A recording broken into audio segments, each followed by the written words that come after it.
Halo semua, kembali lagi di channel Naik Level. Pada video kali ini saya akan membahas kembali analisa saham TINS atau PT Timah Tbk ya. Eh, saya sudah pernah membahas ini per tanggal 11 Oktober 2023 dan ini akan diupdate per hari ini ya, tanggal 27 Agustus harganya sudah di 1040.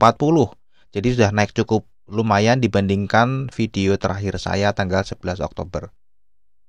Nah, seperti biasa nanti kita akan membahas saham TINS itu dari 5 parameter. Kita akan cek kinerja harga sahamnya sejak IPO dan 10 tahun terakhir. Kemudian kita akan update fundamentalnya, terutama untuk kuartal 2 2024, seasonality-nya seperti apa. Akan update bandarmologinya juga, karena ada yang menarik. Kemudian dari sisi teknikal, kita akan review pola teknikal di video saya sebelumnya. Dan kira-kira kedepannya akan seperti apa. Oke, kita mulai ya dari kinerja harga sahamnya sejak IPO. Ini IPO-nya sudah cukup lama, 1995 dengan harganya 2.900, stock split 1 kali 1/10 tahun 2008 ya. Jadi sejak IPO ini harga sudah naik 258% ya. Kemudian kalau kita cek kinerja harga sahamnya 10 tahun terakhir ini berfluktuatif teman-teman ya. Kalau 10 tahun pegang 10 tahun masih negatif. 5 tahun sudah floating profit, 3 tahun masih negatif, dan kalau kita lihat setahun terakhir ini justru harganya naik ya. Dan di tahun 2024 sendiri sudah naik cukup signifikan yaitu 61,24%. Harganya terendah pernah di 520 setahun terakhir ya, dan tertingginya pernah di 1110. Jadi ini setahun terakhir dari harga terendahnya pernah naik 100% atau menjadi backer. Ya, dan harga saat ini itu mendekati harga tertingginya, teman-teman. Jadi ini cukup menarik ya. Karena di video saya sebelumnya ini saham sedang downtrend. Tapi bisa tiba-tiba naik. Nah, kita ini cek profilnya dulu ya. PT Timah Tbk sesuai dengan namanya ya. Dia metal and mineral mining, terutama timah ya. Kemudian ini teman-teman ya, wilayah operasi dari PT Timah ini ya, jadi dia ada di Bangka Belitung, dia pusatnya timah ya, dia ada tambang timah, ada peleburan, ada teknik dan perbaikan galangan kapal juga. Kemudian di Jakarta ini kantor perwakilan ada, kemudian ada PT Timah Investasi Mineral, dan ini mungkin anak-anak usahanya. Kemudian di Kepri ini ada unit produksi kundur. Ya, kemudian di Cilegon Banten ini ada PT Timah Industri. Kalimantan Selatan ini ada tambang batu bara. Ya, di Sulawesi Tenggara ini ada tambang nikel, dan Lombok Timur ini teknik dan perbaikan galangan kapal ya. Jadi kira-kira itu usahanya dari PT Timah Tbk ya, meskipun namanya PT Timah ternyata dia juga punya punya kapal, punya nikel, punya batu bara juga, ada perumahan dan properti juga. Nah, kita lihat ya, ini adalah wilayah pemasaran logam timahnya ya. Jadi meskipun tadi unit bisnisnya ada beberapa, tapi yang menonjol adalah tetap timahnya ya. Kalau kita lihat, ini 92%-nya diekspor teman-teman ya, dan 8%-nya itu untuk domestik. Ekspornya kemana? Ke Asia itu 55%, ke Amerika 8%, dan ke Eropa 29% ya. Ini data per update Januari sampai September 2023. Nah, aplikasi untuk penggunaan logam timah sendiri itu kebanyakan 50% itu untuk solder ya. Nah, kemudian ada tin chemicals, ada tin plate, dibuat plate. Kemudian untuk lead ekit untuk baterai ya teman-teman ya, kemudian tin copper dan lain-lain ya. Jadi banyak kan memang untuk solder dan chemicals ya. Nah, ini kalau kita lihat ya, tadi kan begitu banyak beberapa lini bisnis, ternyata yang timahnya memang yang dominan ya, ini sekitar 87% ya, hampir 90%. Kemudian tertinggi kedua adalah batu bara ya. Kemudian ada real estate juga di sini, dan kemudian baru jasa galangan kapal.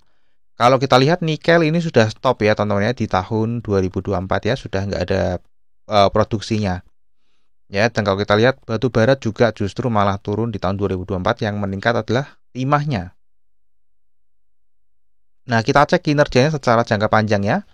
Sejak 2008 ini berfluktuatif teman-teman ya. Ini turun ya, kemudian dia mulai naik lagi dan ini puncaknya 2019 naik tinggi, pendapatan tertinggi tapi justru malah merugi ya. Jadi pendapatannya tambah tinggi malah tambah rugi. Kemudian turun, ini masih rugi ya, 2021 profit, 2022 profit dan 2023 kemarin pendapatan terendah dan merugi. Jadi 3 kali merugi sejak 2008 ya. Dan di tahun 2024 ini sudah mulai profit dan naik lagi. Oke, ini secara struktur pendapatan kalau kita lihat teman-teman ya. Tahun 2019, 2020 ini yang tadi yang rugi ya sama 2023 ya. Itu memang secara strukturnya gross atau laba kotornya ini memang rendah teman-teman ya, di bawah 10% ya. Jadi negatif. Kemudian kalau kita cek laba kotornya di 2024 belum final, masih annualize ya, masih bisa berubah. Itu sudah lumayan di puncak ya kalau kita lihat ya, di puncak. Kemudian laba usahanya juga ini sedikit ini justru malah tertinggi ya, 13,2% ya. Oh enggak, sorry. Ada 2021 15,3% ya, tertinggi kedua. Kemudian secara laba bersih juga ini termasuk yang tertinggi ketiga ya. Dari 2021, 2014 dan annualize 2024. Nah, kemudian kita cek ya, secara pendapatan tadi sudah dibahas juga, naik 14,1%, laba kotornya naik cukup signifikan, ya, dan laba bersihnya juga naiknya 2.569,6%. Nah, apakah gara-gara ini harga sahamnya naik? Jadi sebenarnya harga sahamnya naik itu waktu itu saya masih ingat ada seorang teman yang tanya, loh, PT Timah ini kan tersangkut skandal ya, skandal korupsi, tapi harganya justru malah naik ya. Nah, kenapa kok bisa seperti itu ya? Kalau sepengamatan saya, karena memang justru kalau terungkap malah akan membuat perusahaan menjadi sehat ya. Karena selama ini memang itu menggerogoti profitabilitas dari PT Timah ya untuk kepentingan pribadi ya. Jadi ketika itu ketangkep berarti kinerjanya harusnya naik, dan ini memang naik ya teman-teman ya. Laba bersihnya naik langsung 2.569,6%. Dan nanti kita lihat ya, ada yang menarik juga, apakah naiknya gara-gara laba ini dan ada indikasi lainnya nggak selain laba gitu ya. Kemudian kita cek ya secara valuasi. Untuk valuasi di sini masih di bawah rata-rata ya, rata-ratanya 1,2, yang hijau ini saat ini ada di 1,14, tapi nggak jauh beda teman-teman ya. Kemudian untuk PER-nya, kalau kita lihat PER-nya ini rata-rata di 6,2, memang ini pernah negatif ya, jadi sedikit anomali ya. Saat ini ada di 8,9 kali ya. Kemudian untuk earning yield-nya tahun 2024 annualized ini adalah earning yield tertinggi sejak 2015 ya. Earning yield tertinggi 13,4%, meskipun itu masih dalam range harga wajarnya dia ya. Dan saat ini per video ini dibuat itu earning yield-nya itu 11,3%, jadi masih di harga wajarnya teman-teman ya. Nah, ini book value-nya ada di 909. Berapa harga wajarnya untuk saham di sini ada di 778 sampai 1168. Jadi harga 1040 ini masih masuk range harga wajarnya. Jadi kalau teman-teman beli harga saat ini ya ini masih wajar ya, harganya tidak murah banget tapi nggak mahal juga. Untuk dividen ini kalau diperhatikan sebenarnya rutin bagi dividen saat mencetak laba. Jadi waktu rugi dia nggak membagikan dividen ya. Kalau kita lihat rata-ratanya ini lumayan ya, berfluktuatif juga karena memang kinerjanya di jangka panjang berfluktuatif ya. Ada sempat 7%, 4%, 1% pernah, 0, juga pernah ya, 4% saat ini ya. Dan untuk tahun 2025 nanti estimasi akan membagikan dividen lagi karena mencetak laba ya. Sekali lagi kalau mencetak laba dia pasti membagikan dividen. Kurang lebih Rp35 per lembar saham dibagi dengan harga saat ini itu kira-kira 3,4% lah ya. Kemudian untuk kesehatan finansialnya seperti apa? Kita lihat quick ratio-nya ini mulai naik ya, mendekati 1, current ratio-nya sudah di atas 1. Untuk debt to equity ratio-nya ini sempat naik ya 2019 ya. Tadi kita lihat kalau kita teman-teman ingat ya, 2019 itu merugi karena apa? Utangnya naiknya sangat tinggi. Mestinya kalau utangnya naik tinggi berarti beban bunganya tinggi ya. Kemungkinan karena itu, tapi saya belum cek lagi ya. Tapi kalau melihat dari data ini, mestinya gara-gara hutangnya tinggi ya. Ini juga tinggi 2020. Nah, ini 2021 mulai profit lagi. Kenapa? Karena hutangnya sudah cukup turun.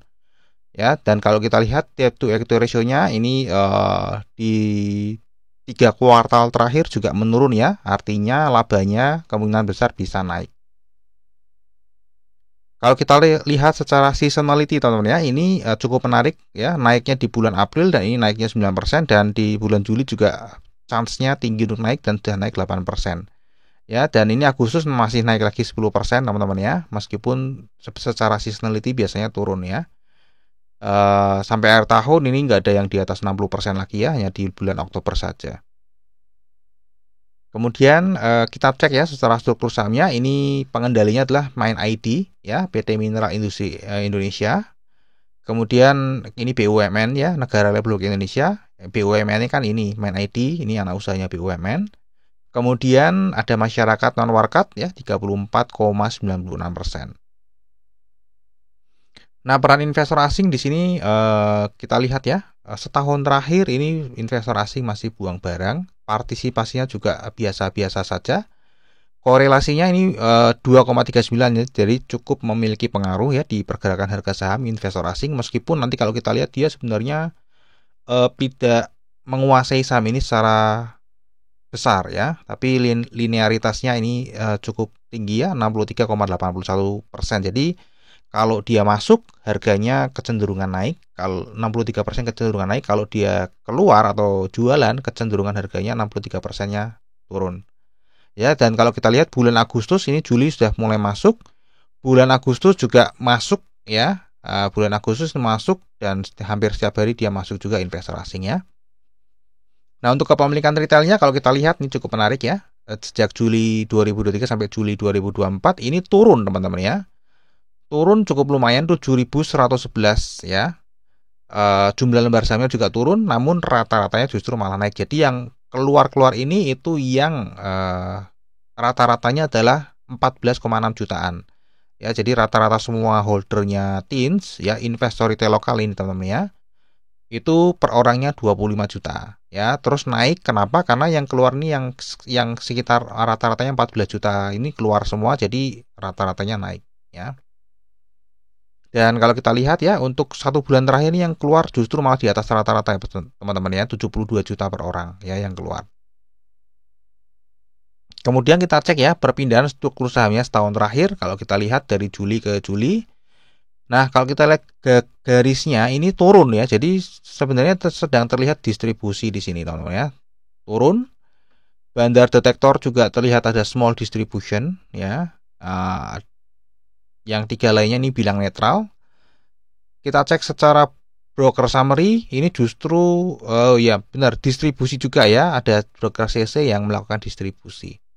Ya, jadi kalau kita lihat dari sini, ternyata setahun terakhir masih distribusi, tapi kalau kita lihat ya lebih detail di perpindahan struktur saham, apakah betul itu distribusi?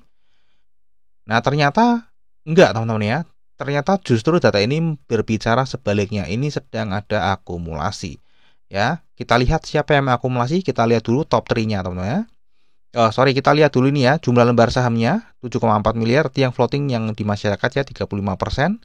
Top 3-nya ada 3 ya. Lokal ID ya, ini bukan sesuatu yang bagus ya kalau yang mendominasi lokal ID memang. Kemudian lokal insurance yang kedua, dan ketiga lokal MF ya, atau reksadana lokal. Ya, jadi ini cukup ramai ya yang memiliki saham ini ya, cukup ramai. Hampir semuanya penuh, kecuali ini ada foundation asing nggak masuk ya di sini. Kemudian ini insurance asing juga buang barang di sini ya. Yang lainnya ada semua, jadi ini cukup ramai. Nah, kalau kita lihat setahun terakhir justru reksadana lokal itu membeli sahamnya cukup agresif ya. Agresif di sini, dan kita lihat ini cerminan dari lokal ID ya. Artinya reksadana lokal membeli sahamnya dari lokal ID ya, di mana artinya ini sedang ada akumulasi, meskipun ya ini masih jauh ya, lokality masih di atas 50% ya. Kemudian kita cek sebulan terakhir dari Juni ke Juli teman-teman ya, masih investor retail lokal buang barangnya cukup masif, 5,52%, dibeli oleh, nah ini yang menarik, reksadana masih beli sekuritas ini ada bertambah, kemudian investor asing juga mulai masuk, teman-teman ya. Reksadana ini masuk meskipun nggak banyak. Ini adalah institusi keuangan asing masuk, sekuritas asing juga masuk ya. Jadi ini cukup menarik ya, uang besar sudah mulai masuk ke saham TIN, sementara investor retail lokal sudah mulai keluar. Nah, kalau kita lihat ya, di bulan Agustus ini ya, karena kita belum bisa melihat data seperti ini, nanti baru bisa lihatnya di awal September. Ya, kalau kita lihat ini garis bandarmologinya sedang naik, bandar detektornya juga sedang akumulasi, dan broker summary juga sedang akumulasi ya. Ini broker-broker investor asing teman-teman ya. Jadi ini kemungkinan besarnya sedang terjadi akumulasi di bulan Agustus ini teman-teman ya. Tapi untuk lebih pastinya harus melihat data perpindahan struktur saham nanti. Nah, ini adalah pola teknikal di video saya sebelumnya ya. Tadi saya sudah bilang di awal, ini menarik kenapa? Karena waktu video saya sebelumnya ini saham sedang downtrend atau sedang turun terus ya. Lagi turun terus dan lagi distribusi juga. Dan tadi pemiliknya kan investor retail lokal ya kebanyakan ya. Jadi saya memprediksi waktu itu sahamnya pastinya turun mencapai harga 600. Ya, dan ini tonton ya, di sini ya, videonya ini benar-benar lanjut sampai 600, bahkan sempat ke bawah, di bawah 600 ya. Nah, ini ada yang menarik teman-teman ya, ada yang menarik di mana tiba-tiba ini volumenya kan kecil ya, kalau kita lihat teman-teman ya, tiba-tiba di Maret ya, di bulan Maret naik tinggi ya, naik tinggi, volumenya pun ikut ya. Nah, jadi ini kemungkinan besar tadi secara fundamental sudah oke, secara seasonality ya biasa aja, untuk secara bandarmologinya juga mendukung untuk naik. Jadi saya memprediksi teknikalnya ini juga mendukung untuk naik ya, sedang ranging sebenarnya, tapi ini kalau break mungkin bisa naik karena sedang proses akumulasi. Nah, ini yang saya mau soroti teman-teman ya. Buat teman-teman yang sudah memiliki data seperti ini ya, kalau teman-teman yang belum punya dan pengen memiliki data seperti ini, karena ini penting ya, selain fundamental kita juga harus mengerti struktur saham dari sebuah perusahaan ya. Ini teman-teman ya, bulan Januari dan Februari, di mana tadi kalau kita lihat ya, nah ini Februari teman-teman ya, awal Maret ini kan masih harganya masih di bawah 600 ya. Per 1 Maret apa yang terjadi? Ternyata lokal ID masih membeli ya, dan reksadana lokal itu masih menjual teman-teman ya. Nah, di bulan berikutnya ya, kan naik tuh. Nah, naik ya teman-teman ya. Dari Februari ke Maret kita lihat ya, udah ada pembalikan teman-teman ya. Tadi yang lokal ID tadinya nambah terus, dan reksadana lokal jualan berbalik beli. Plus ini top 2-nya juga beli ya. Tadi di awal ini jual juga ya, insurance-nya ya. Top 3-nya 2 uang besar jual, 1 lokal ID beli. Di next berikutnya ini kebalikannya ya. Lokal ID jual, reksadana beli, insurance beli. Nah, di saat itulah harganya naik teman-teman ya. Di sini ya, di sini harganya naik 1 April. Nah, teman-teman kan terima data seperti ini, terima data yang ini, wah taunya lokal dibuang kan per tanggal 1 April teman-teman ya. Nah, di sini di harga 830. Nah, apakah terlambat untuk beli? Enggak teman-teman ya. Lebih baik belinya di sini di harga 810 atau 830 daripada teman-teman beli di sini tapi teman-teman statusnya atau struktur sahamnya masih mendukung untuk turun. Nah, tiba-tiba ada perubahan di sini naik. Nah, kita nggak ngerti ya, ini kenaikannya ini sementara, jebakan atau enggak. Ternyata begitu menerima data, oh ternyata enggak jebakan. Karena apa? Karena uang besarnya mulai masuk ya. Nah, teman-teman kalau misalnya beli di 810 saat ini pun masih floating profit ya. Meskipun ini sempat naik ya. Kalau teman-teman sabar menunggu data, Mei dilihat lagi ya. Turun lagi kan ke harga ini, naik lagi, turun lagi, naik lagi ya. Tapi kalau teman-teman hold aja, ini sudah floating profit. Ya, jadi ini cukup menarik ya untuk TINS. Oke, sekarang kita akan masuk ke risamnya. Nah, buat teman-teman tadi, kalau pengen tadi punya data seperti ini, silakan teman-teman bisa cek di deskripsi video ya. Saya ada penawaran khusus buat teman-teman yang memang mau fokus ke saham dan pengen ngerti data-data seperti ini ya, lebih detail ya. Karena data fundamental semua sudah punya, jadi teman-teman harus punya data yang lain nggak punya. Oke, risamnya untuk fundamentalnya, kinerja jangka panjangnya ini tadi fluktuatif teman-teman ya, karena memang ini kan jualnya timah, komoditas, harganya naik turun. Kinerja jangka pendeknya ini sedang naik ya, valuasinya masih dalam posisi wajar, tidak rutin bagi dividen ya, karena kalau rugi nggak bagi dividen, tapi kalau profit dia bagi dividen. Forecastnya tahun 2025 3,4% dari harga saat ini. Seasonality tadi di April dan Juli ya, jadi sudah lewat.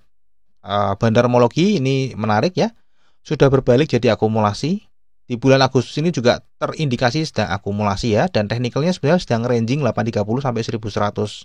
Tapi semisal ini breakout pun, kemungkinan besarnya ini adalah kenaikan yang sifatnya masih berkelanjutan ya teman-teman ya, bukan sementara, karena tadi ini mendukung untuk naik dan fundamental juga mendukung untuk naik ya jangka pendeknya.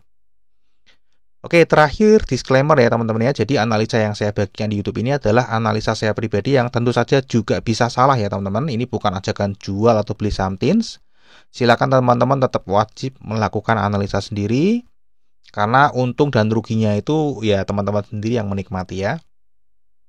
Jadikan video saya ini hanya sebagai ya pelengkap informasi atau sekedar menambah wawasan atau sudut pandang lainnya dibandingkan analisanya teman-teman sendiri, atau mungkin ada beberapa analis yang lain juga. Oke, kita akan ketemu lagi di video yang berikutnya.